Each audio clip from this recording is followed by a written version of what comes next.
হেই, কী অবস্থা সবার? আজকে ওয়েদারটা পুরো সুন্দর। আমার হাতে জ্যাকেট, আমি জ্যাকেট পরিও নাই।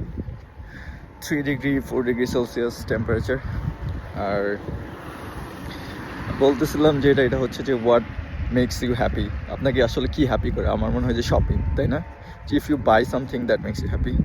সো আমার ক্ষেত্রে হচ্ছে যে এটা, যে if I buy something it makes me happy. So if you feel sad, buy from USA, buy US XPD.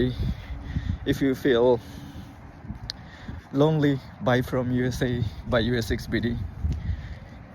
আপনার মন ভালো নাই, buy from USA, buy US XPD. আপনার মন অনেক happy, buy from USA, buy US XPD. So shopping করেন, বুঝছেন যে শপিং করলে মন ভালো হয়ে যায়। বেশি বেশি শপিং করেন, যে buy more save more, and বেশি বেশি কেনেন। এরকম হবে যে বেশি কিনলেই হচ্ছে বেশি আপনার US XPD প্রফিট হবে, আমার প্রফিট হবে। So buy more from USA using US XPD. See you, bye.